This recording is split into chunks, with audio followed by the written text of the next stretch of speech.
I genuinely wish for this series to be the most fruitful one we've ever had. And when I say productive, I mean that I want everyone here to have a clear and noble goal to achieve it. I want you all to achieve your goals before we conclude in May. Let me assure you, you can make it happen. I'm saying this with complete seriousness. What do I mean? By our genuine beliefs. Our true beliefs are the principles we live by. Essentially, real belief and knowing are intertwined. When a person genuinely believes something, it's almost as if they know it. Belief is like a bridge to knowing. It's a step closer. So, when I talk about belief, I refer to faith. I call it belief.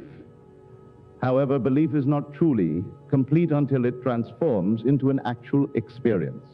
You have to live it, experience it, and only then can you say you truly know it. Now, everyone present tonight will hear the same message. But the interesting thing is that no two people will absorb it at the same level. Some may hear it superficially.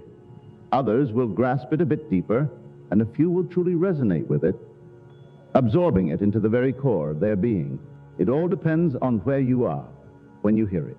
As we've been told, the word reached them just as it has reached us. However, it didn't benefit them because they didn't combine it with faith when they heard it. They heard it, but it didn't resonate with them. It entered their ears and left, unaccepted. They didn't embrace it with open hearts, and so they promptly dismissed it. Tonight, my hope is that you won't reject what I'm sharing with you, but that's entirely up to you. You have the freedom to choose whether to accept or reject it. But let me emphasize this. I can speak all night, but if you don't put it into practice, if you don't become the driving force behind it, it won't work by itself. You are the one who must make it work. Right now, I'd like you to think about a friend. Imagine thinking of a friend, and while you're at it, imagine hearing something wonderful about them, or perhaps about a mutual friend, or even about yourselves. Just hear it in your mind. Now, you might say, well, I imagined it, but it didn't actually happen. But here's the thing. A day will come when, as you imagine a state, even before you have external proof of it, it will feel as real to you as if from an external source. You will know it deep within. This internal act will be just as valid as an external confirmation of that act. You see, the difference between God and humans ultimately boils down to this imaginative power. When we talk about God's power, as the scriptures often do, it's described as sheer, constant power. Moses, as we know from the scriptures, stood in the presence of a creative power, an immense creative power. And the gap between God and us is essentially measured by the extent of this power on different levels. When I'm operating at the surface level of my being, only what my senses perceive feels real. But as I deeper into my own being, getting closer to the core of my existence, where God resides, my imagined actions start to materialize more rapidly. They manifest externally as I journey deeper into my inner self.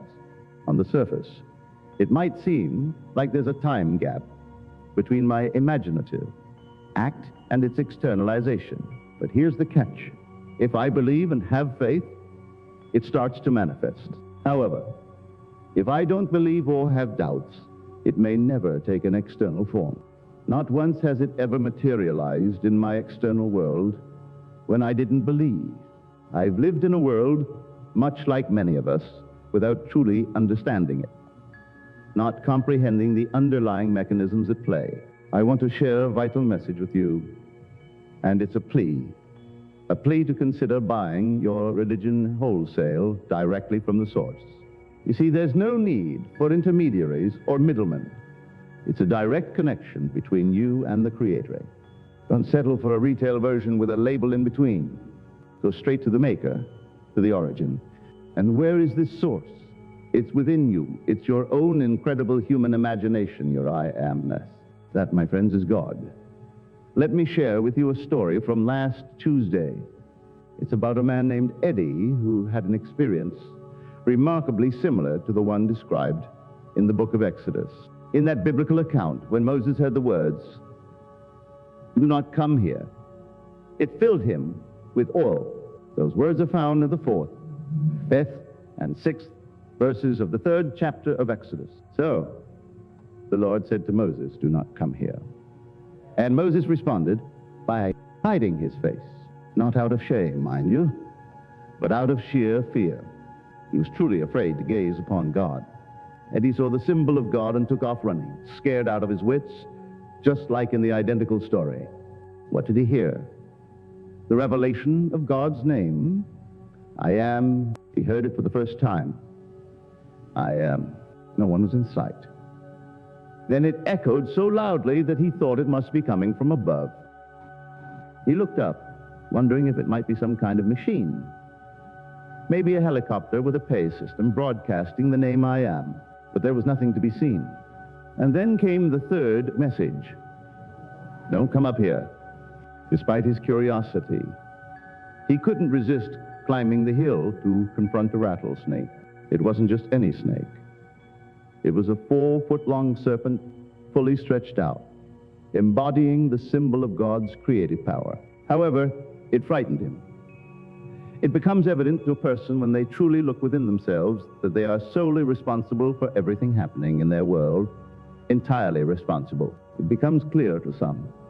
It's almost overwhelming until they delve deeper and hear the same truth resounding at a profound level. Then they take on full responsibility for all that is transpiring within them. Tonight, allow me to share a few stories with you. 7 years ago, there was a lady who, unfortunately, isn't with us tonight. She has embarked on a new journey and is temporarily away.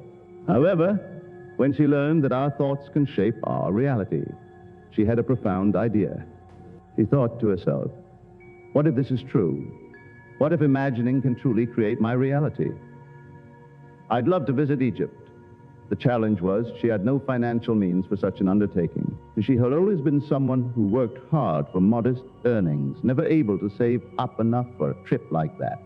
It's a familiar story, isn't it? But she didn't keep this dream to herself. She shared it with others. There's nothing wrong with that. In fact, if you genuinely believe in something, sharing it is encouraged.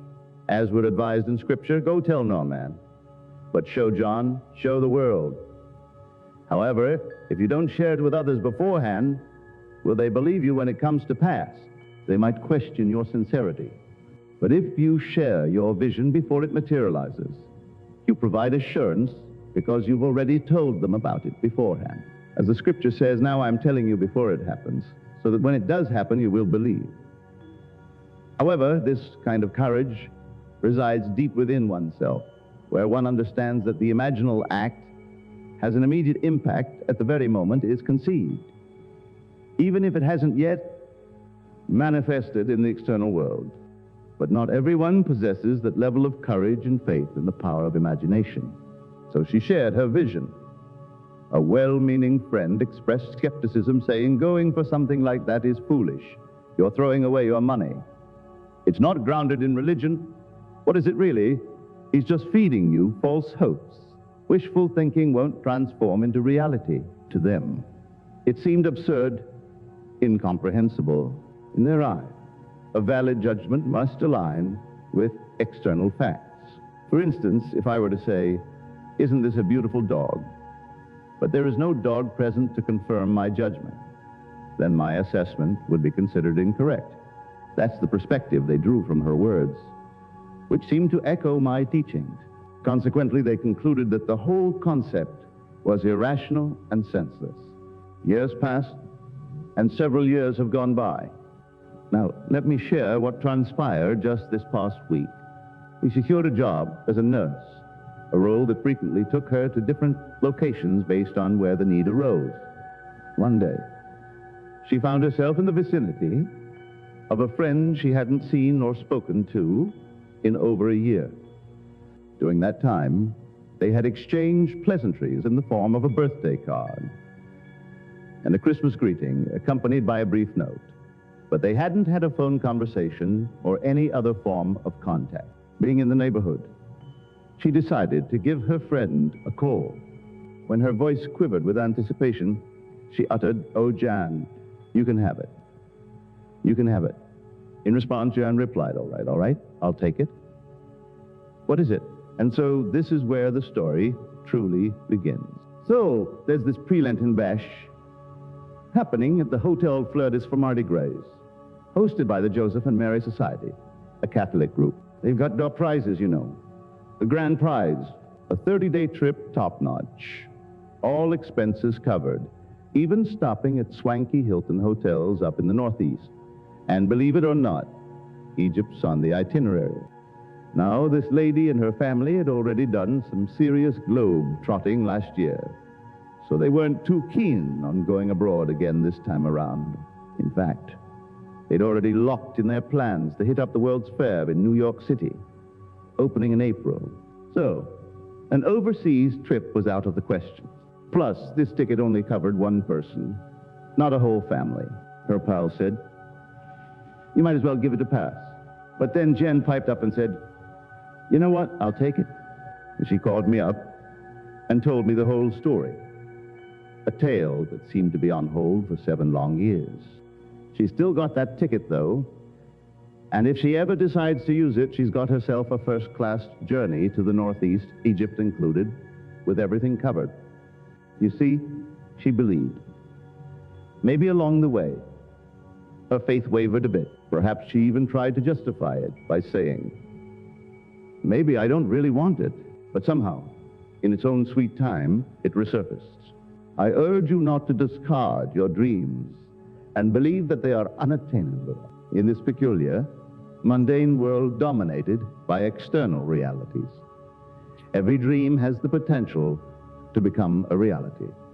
If I can convey to you that your imagination is a divine force, and that when you engage in an imaginal act, such as envisioning a friend in conversation, it is the manifestation of Jesus Christ in action, take a moment to introspect and determine if you are holding on to your faith. Challenge yourself. Don't you recognize that Jesus Christ resides within you? If he dwells within you, then who is he? He is your very own imagination. Your imagination is God, and when it's in motion, that's God in action. God's active form is imagination, and the manifestation of God in action is Christ. As outlined in Scripture, Christ embodies the power and wisdom of God.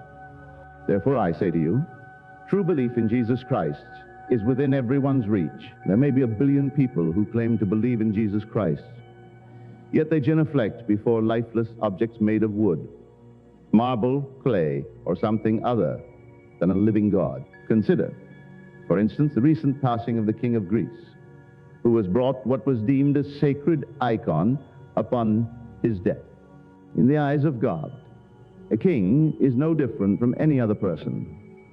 They are all equal, and love for one is not greater than doubt for another.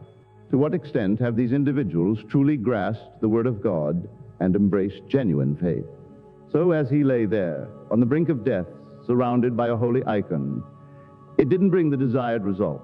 He merely gazed upon the small icon before making his exit, departing this world just like any other ordinary soul. I hope that each and every one of you gathered here will come to discover the true essence of Jesus Christ. The authentic Jesus Christ resides within your own marvelous human imagination. That's God in motion. The genuine God is none other than your own splendid and beautiful imagination. When you declare, "I am," you are invoking God's presence. Now allow me to divulge something that was imparted to me just this past week by a gentleman who is present among us tonight. He has penned some magnificent tales, and I sincerely hope he continues to do so, because they are truly captivating. I've already shared these stories with those who visited my home since receiving his letter, but I want to share them with all of you tonight. He is a writer, primarily working for television. 3 years ago, he embarked on a journey with a show that has been on the air for the same duration. and he has been responsible for crafting every third or fourth script he shared. When I first started, I was getting $2,500 per script. Within 2 years, my agent negotiated up to $3,000 per script. Then, just a year ago, around Christmas, my mother traveled from the East to visit us here in the West. I proudly told her about the $3,000 per script I was earning. However, her response was unexpected. She nonchalantly remarked, "Well, I always thought you were making $3,500 per script." She wasn't the least bit impressed with $3,000. He tried to explain to her that, to his knowledge, there wasn't a solo writer in the field who earned more than he did at $3,000 per script. But her opinion remained unchanged. In her eyes, it was worth $3,500 per script. 2 months later, the agent received a call from the studio regarding the renewal of the contracts for the next year of writing.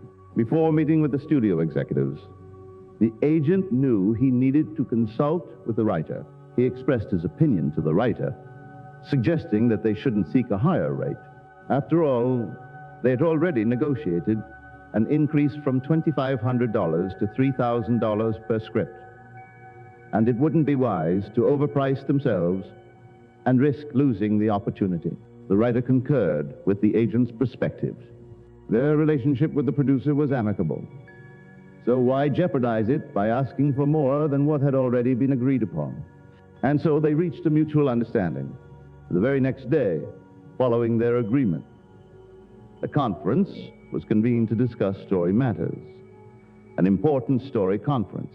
During the meeting, the producer turned to the writer and asked, "Have you finalized the contract for the next year?" The writer replied, "Yes, I'm planning to sign it." The producer inquired further, "Did you request a higher fee?" The writer responded, "No, I didn't." The producer insisted, "Well, you should ask for more." The writer was puzzled and said, "But you've often mentioned that the budget isn't sufficient." The producer acknowledged, "Yes, I voiced my concerns about the budget. I'm telling you to ask for more. So please ask for more money again." The writer hesitated, expressing, "I'm concerned about pricing myself out of the business." To which the producer replied firmly, "Tell your agent to request more." Upon returning, the writer promptly contacted his agent and instructed him to request a higher fee. However, the agent initially thought that perhaps the writer had indulged in one too many cocktails during lunch. He responded, "No, I'll provide you with the source," and proceeded to recount events of that very day at the conference. With this newfound information that the producer had actually recommended a raise, the agent made a bold move and contacted the business office at the studio to ask for more money. Their reaction was nothing short of explosive. They shouted in disbelief. And then, quite surprisingly, they decided to overlook the request as if it had never been made. This was done to ensure that the harmonious relationship between the producer and the writer, which had endured for the past 3 years, would remain intact. However, the agent, knowing the source of the requests, stood firm. When he emerged from that office, he had secured a contract for $3,500 per script. As the writer and his daughter shared with me, it was simply their mother's assumption that he was already earning $3,500 per script. And this assumption, unbeknownst to all of us, including the producers, bore unexpected fruit. Then he continued, "I decided to give her a call and inform her about my current script earnings. Upon hearing the figure, she became genuinely intrigued and started to delve into your books more seriously." He went on to mention a long-standing and deeply troubling issue that had burdened them for 25 years, promising to reveal it at a later time. But he couldn't help but share a remarkable transformation, saying, "I must tell you, last Friday, that issue, which had been a heavy burden for so long, was completely swept out of her life. It's time for us to make a confession." He then reflected on his initial encounters with the teachings, admitting, "When I first heard you, I couldn't comprehend your words. And soon after, I even began to fear that I might be losing my sanity because I started to understand you. With a hint of mystery, he concluded. I'll explain that part to you later. I'm eagerly awaiting that explanation as well. But it reminds me of a passage from the book of John, which can be found in the 10th chapter, 20th verse. In that chapter, Jesus declares, he has a devil. He is mad. Why listen to him? It's interesting to note that in the preceding chapter, he boldly states, I know my Father. My Father is he whom you call God. But I know my Father, and ye know not your God. For this assertion, they stoned him. They began by stoning him with the literal facts of life. Those stones of Scripture. When you confront a person who dares to affirm what reason denies is what the senses deny. Those who refuse to accept his truth then throw the stones, or the facts of life, at him to challenge the reality of his claims, which are founded on the power of imagination. So, he had just boldly declared, I and my Father are one, and my Father is he whom you call God. But I know my Father, and you know not your God. It is a story that resonates deeply, for he confessed, I couldn't comprehend your teachings initially, and then I started to fear that I might be descending into a form of madness, because I began to understand you.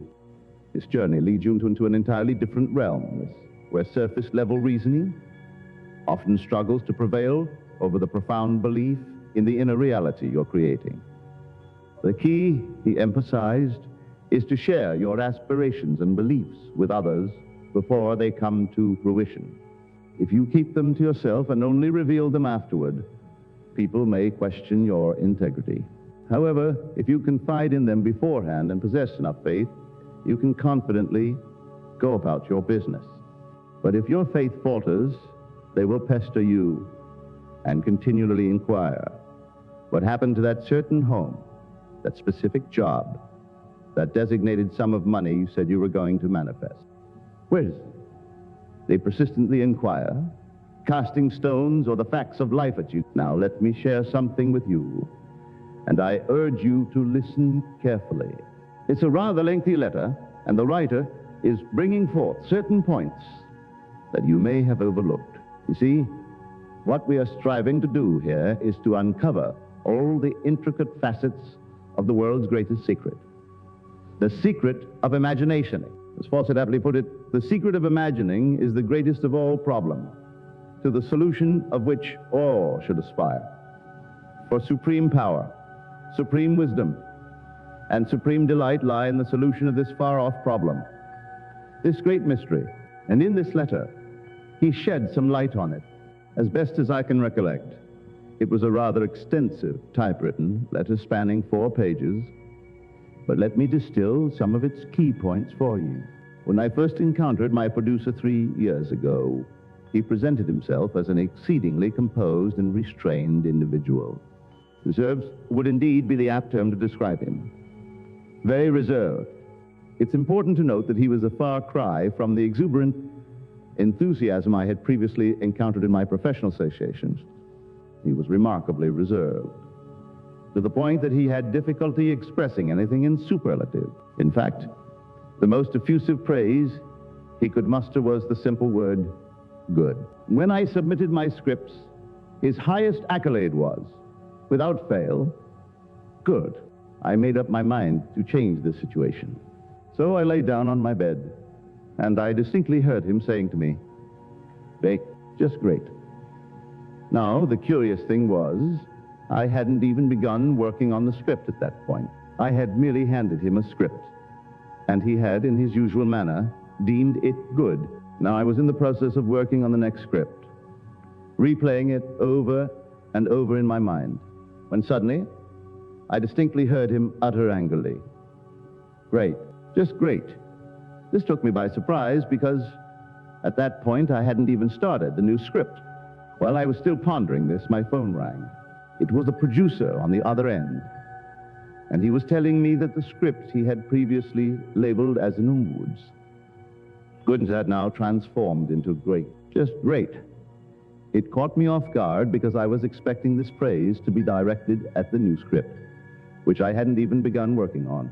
Not only did he throw me this unexpected curve, but it seemed like there had been some sort of crossed wires. So right then and there, I continued crafting a new, let's call it, fabrication for him to employ. I decided to shift it from great, just great, to terrific. So the only word I had heard was terrific. I diligently worked on this new script and submitted it. And to my amazement, that's precisely the word he used when he said to me, "It's terrific." His enthusiasm perfectly matched my own imagining. At this point, I couldn't help but think to myself, 2 months later, every script I presented during that time received either a great, just great, or terrific as feedback. There was no going back to goods anymore. I thought to myself, no, I'm going to experiment once more. So this time, I set my sights on making him exclaim, "Absolutely sensational." And then once again, I distinctly heard him uttering the two words, "Absolutely sensational." At that point, a voice inside me chimed in, saying, "Why hold back? Whether you're praising yourself or not, aim for nothing but the best." After all, I realized that I was the one orchestrating the entire process. He was simply echoing my intentions. So, without hesitation, I boldly proclaimed, "Absolutely sensational."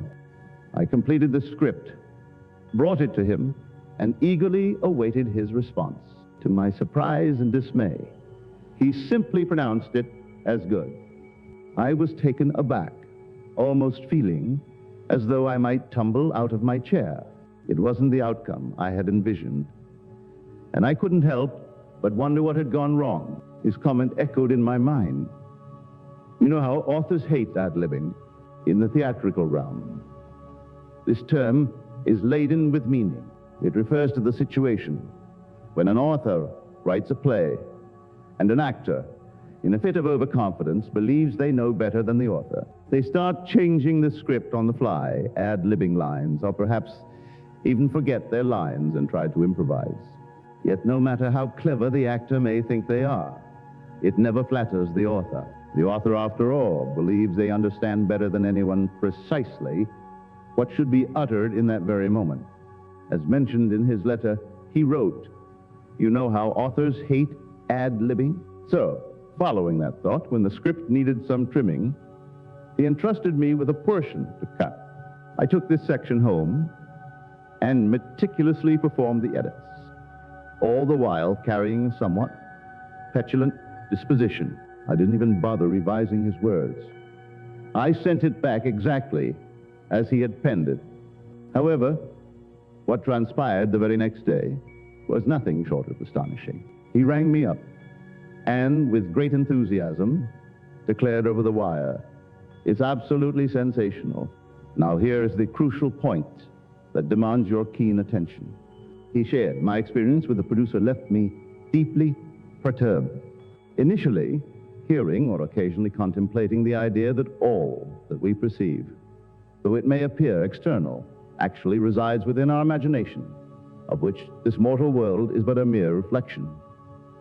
That wasn't so troubling, but when this concept seeped into my consciousness, took root and sank deeper, that's when things became truly unsettling.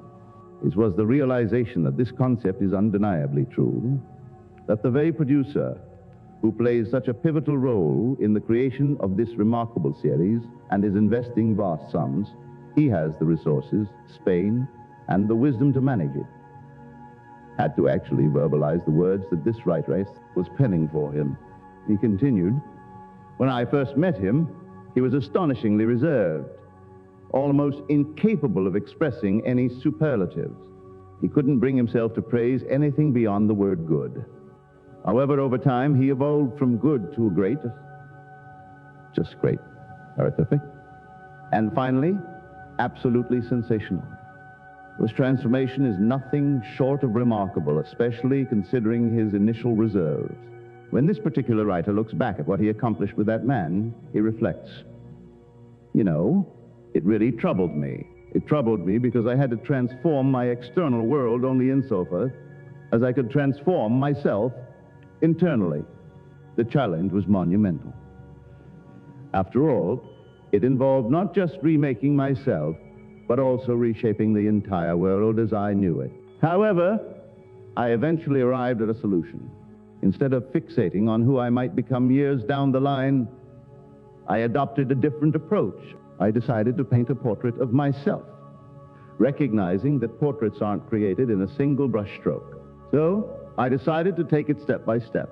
I began with the smaller elements in my life, those seemingly inconsequential details, and I altered them to align with the image I was painting of myself.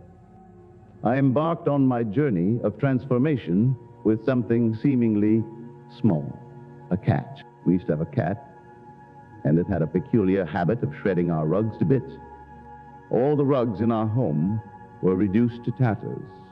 In response, we postponed buying new rugs, hoping that the cat, now 15 years old, would eventually pass away. Strangely, she seemed determined to outlive even Methuselah himself. However, because she remained healthy and showed no signs of departing, we finally decided to purchase new rugs. But almost immediately, she resumed her destructive behavior, tearing apart the freshly acquired rugs. This went on for 2 days, and I knew something had to change. In my imagination, I gave myself permission to intervene, seeking the approval of the producer within me. I began working on a mental image, envisioning the cat in our backyard, meticulously clawing at a designated mat we had placed there for that very purpose. Miraculously, on the 3rd day, the cat ventured out into the backyard and began clawing at the mat we had positioned there. Astonishingly, from that day forward, she never once tore up any of our other rugs. It is the transformative power of the imagination preserved within the realm of human consciousness. If someone were to hear this tale and remain skeptical, they might dismiss it, thinking, "Oh, that was merely a coincidence in his case. It won't work in my situation, so there's no point in trying." Such skepticism teeters on the edge of irrationality, and nobody wishes to be labeled as insane. In fact, admitting that you were once institutionalized is akin to confessing to a dreaded illness. It carries a stigma. People are accepting of going to a hospital for a physical ailment, such as an operation, as it's a common occurrence. However, not everyone is comfortable discussing their past struggles with mental health, which can be viewed as a more delicate and nuanced issue. In his own case, he demonstrated potential. Yet, for the average person, the idea that they, too, could shape the behavior of their pets, be it a dog, a cat, or a bird, in alignment with their imaginal acts, might seem far-fetched. But he did it, and now he carries the undeniable proof that the power resides within him. He doesn't intend to flaunt this newfound ability recklessly. He recognizes its reality and intends to honor it. He has discovered Christ within himself, and he anticipates the day when he will stand in the presence of infinite love. Before that moment arrives, in the presence of infinite love, one must first recognize it as infinite might. Throughout the Bible, one can find ample evidence of this, a theme consistently depicting sheer might and authority from start to finish. When Christ presents himself, it's an assertion of pure power. However, as time unfolds, humanity will come to realize that this power, both on this level and countless others beneath it, ultimately converges into infinite love. This man is a testament to the journey we all embark upon, moving closer to the divine being within us, which is none other than God the Father. Thus, in his personal experience, the profound truth emerges. The mightiest power in the world, indeed the only true power, is none other than our own wondrous human imagination. Now, let me share the story of Jan, the lady from earlier. Jan recounted that one day, her young son came home from school, and strong winds had toppled and flattened the TV area. It lay on the ground, unusable. When they attempted to watch TV, they found there was no signal at all. Jan tried repeatedly, but the screen remained blank. The little boy, disappointed because he wanted to watch TV, after coming home from school and noticing the flattened aerial, decided to take matters into his own hands. He simply placed both of his hands on top of the TV set. John, trying to temper his expectations, told him, "You know, there's likely not going to be a picture. The TV won't work."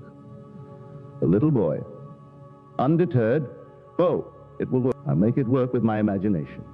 He believed wholeheartedly that the power was in his hands, a product of his imagination. The little boy returned to the TV, stood in front of it with Jan, and miraculously, a beautiful picture appeared on the screen. John, oh well versed in this principle, couldn't replicate the fetus self because she was an adult. As we grow up in this world, we often become adulterated, losing the unbridled faith of a child. The little boy, however, had no doubt that the power in his hands was indeed a product of his imagination. "He'll do it," he asserted confidently. To John's astonishment, the picture appeared.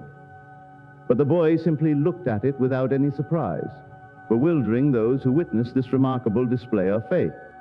Now let's return to the story of the gentleman and his desire to go to Egypt. He came across an advertisement for a Swiss record changer, and his interest was piqued. So he visited local electronics dealer and inquired about purchasing one. The dealer informed him that the changers were not currently available in the country, and that it might take a few weeks before they arrived. However, the dealer mentioned that they already had 11 orders from customers who were interested in the product, and he asked the gentleman if he'd like to place an order as well. The gentleman agreed and placed an order for the record changer. At the end of the month, he received a bill for $375 for the record changer he had ordered. However, he hadn't yet received the actual instruments. Perplexed by the situation, he decided to call the office to inquire about the delay. The person on the other end of the line offered an apology and explained that there had been a mix-up, as a staff member had mistakenly treated his order as a sale. Then the person said, "We have some unfortunate news for you." As it turned out, the record changer wouldn't be available for delivery for another 3 or 4 months. The mistake regarding the bill had been rectified. It wasn't a bill, but an order that had been misinterpreted. With this information in mind, the gentleman decided to use the time wisely. Instead of focusing on his writing, he dedicated 3 days to carefully inspecting his house and determining the ideal location for the outlet needed for the record changer. After making this decision, he promptly contacted electricians and instructed them to bore a hole through the wall to accommodate the cable required for the changer's installation. The next consideration for the gentleman was acquiring a suitable stand for the record changer. He embarked on a quest, visiting various places in search of the perfect stand. During his search, he encountered a store where the shopkeeper advised him not to disclose the type of machine he had, stating that they didn't carry stands for such devices. However, the gentleman decided to reveal the nature of the machine anyway. To his surprise, the shopkeeper responded, "If you have one, it's a miracle because there aren't any in the country, and they won't be here for 3 or 4 months." This statement only confirmed what he had previously been told by the agency. Undeterred by the unavailability of stands, he resolved to take matters into his own hands. He decided to design a stand himself, a task he undertook with enthusiasm. After creating the design, he had the stand manufactured according to his specifications. When the record changer finally arrived, the gentleman was prepared. He carefully placed it in the spot he had chosen and intended for it to be. As he stood there, observing the machine in its designated place, he thought to himself, "Now I will see the machine there." And so he did. With the record changer now in his possession, he felt it was only fair to settle the bill for the purchase. He took a seat, wrote out a check for the full amount of $370, and promptly sent it off to the electronic firm to complete the payment for his machine. 2 days later, the electronic firm contacted the gentleman to inform him that they had his record changer. It puzzled him as to why there had been 12 on the list when he had only received 4 in his initial shipment of an order for 12. The friend who had written the letter contemplated whether it was because he had sent his payment in advance. Having paid for what he could envision in his imagination, he didn't dwell on this question and remained grateful that he had the machine. Now faced with the task of operating this delicate, complex, and somewhat tricky device, the gentleman turned his attention to imagining himself becoming proficient at using it. Thus, he concluded his story, emphasizing the power of utilizing. We must comprehend that by faith, the world was structured through the Word of God. And now, you know who God is, don't you? It's your very own wonderful I Am, that is God. He is crafting his desires, but the essential element here is faith. Without faith, it won't come to fruition. But when you combine hearing with faith, that's when it works. You don't have to follow the same process as he did when he said, I lay on the bed. You can be sitting right here carrying on this internal dialogue from the standpoint of fulfilled desires, because your thoughts are guided by the tracks laid down in your own inner conversations. You have control over the content of these conversations, ensuring that they aren't arguments, but rather based on fulfilled wishes. Regardless of the nature of your wish, you can nurture it inside you. Some individuals are better at visualizing, seeing vivid mental images. Others are more attuned to hearing, like myself. I find hearing to be remarkably effortless, even though I'm not musically inclined. I have an appreciation for music, but I'm not proficient in it. Yet I can vividly hear it. When a person speaks, I don't just hear their voice for a second. I capture the tone, and then I can layer any content I desire onto that tone, and it's as if I am hearing it just as they would. Now, as for how long it takes for what I've heard him say to manifest, I can't provide a precise answer. As we learn from the story in the book of Habakkuk, the vision has its own appointed hour. It ripens. It will flower. If it be long, then wait, for it is sure and will not be late. Just as different seeds have varying growth periods, some sprouting overnight, others taking a month, and yet others a year, so does the time between conception and realization vary for different desires in our lives. In the realm of birth, a human child arrives in approximately 9 months, whereas a chicken hatches in just 21 days. So it's clear that everything operates on its own unique timetable, from conception to manifestation. Within this world, what determines the nature of that interval? I don't possess the answer to that question. However, what I can emphasize is the importance of having faith that the appointed time for realization is certain and will not be delayed, not for its own sake, nor for nature's sake. Consider this. When a child is born in 9 months, it is not late for a child. And when a chicken hatches in 21 days, it is not late or early for a chicken. The interval of time between conception and manifestation is specific to the nature of the event. Whether it's human birth or the hatching of a chicken, it follows its own natural course, neither delayed nor rushed, in perfect alignment with its purpose and design. So here in our case, apply this principle, and in the next few months, you'll have the most incredible stories to share. You might start from a position where you seem to be at a disadvantage, meeting a conservative individual who would never be inclined toward wild and imaginative ideas. It's a stark contrast to his usual demeanor. He might typically settle for good and feel content with the $2,500. He's earning for a script or the increased rate of $3,000 for a script every 3 weeks, since it's a half-hour show that airs weekly. However, now he's receiving $3,500 per script.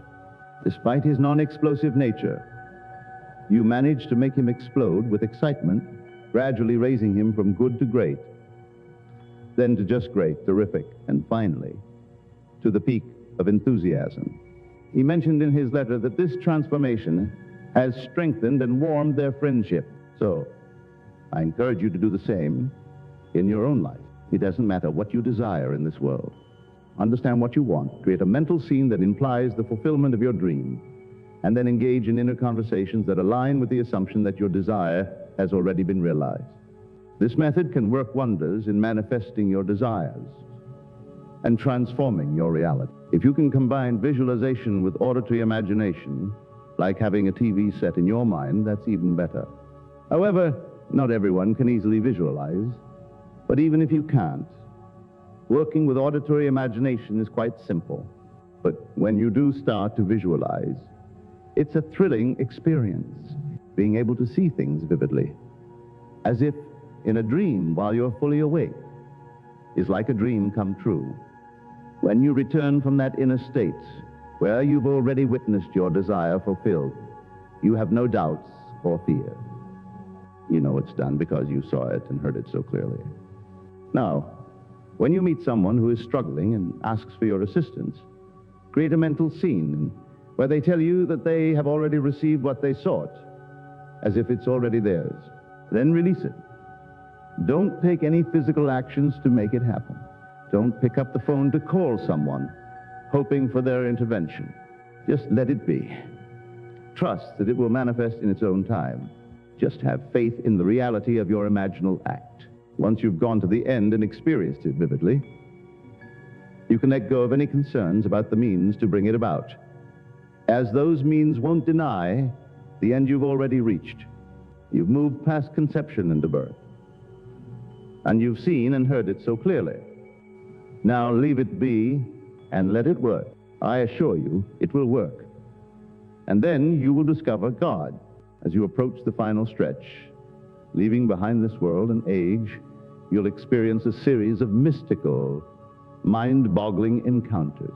You will personally go through everything that was said about Jesus Christ. His supernatural birth, his discovery of the fatherhood of God, and his ascension into heaven. All of it will happen to you, and you'll understand the profound truth of these stories. I invite you to test this greatest of all mysteries. Start with something simple. Even a challenging problem, like dealing with a troublesome animal, like the cat mentioned earlier, can be resolved within a short time frame, as evidenced by the story I shared. The key point to understand is that the man's response, when he exclaimed, "Terrific," perfectly matched the writer's imaginal act. The world is like an infinite echo, and it responds in kind. In this case, when the man enthusiastically said "Terrific," it was a direct reflection of the writer's powerful imaginal state. It wasn't a casual, "Oh, I think it's terrific." Instead, he exploded with the word "terrific" to match the emotional intensity of the writer's imaginal act, creating a harmonious resonance between the inner and outer worlds. To truly harness the power of your imagination, approach it like a skilled actor, just as an actor must fully immerse themselves in a role. You must immerse yourself in your imaginal act. The actor puts their entire being into the character they're portraying. And it's only when they fully identify with that character that they can transcend the boundaries of the stage. In this case, the writer became the character who was hearing the actor deliver the line. The actor was given a specific line to say, "You said terrific." And the writer directed him precisely on how to say it. It wasn't just about saying terrific. It was about delivering it with the exact emotional tone and intensity that matched the writer's imaginal act and the words he had used. This alignment between the inner vision and the outer expression is what brings your imaginal acts to life. This situation is quite fascinating because it involves a unique twist on everyday language, akin to the phrase, "He threw me a curveball," which means something unexpected happened. In this case, it wasn't what the writer had initially expected. The producer previously pronounced the script good, but the writer wanted him to pronounce the new script as great. Just great, even though he hadn't even started working on it yet.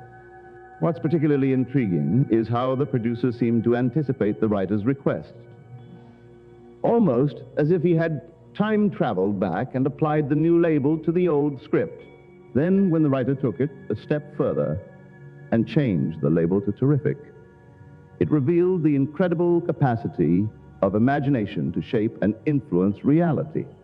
However, if you're not willing to believe in the power within you and instead continue to believe in a personal God outside of yourself or a personal Savior apart from you, then you may remain stuck in your current state.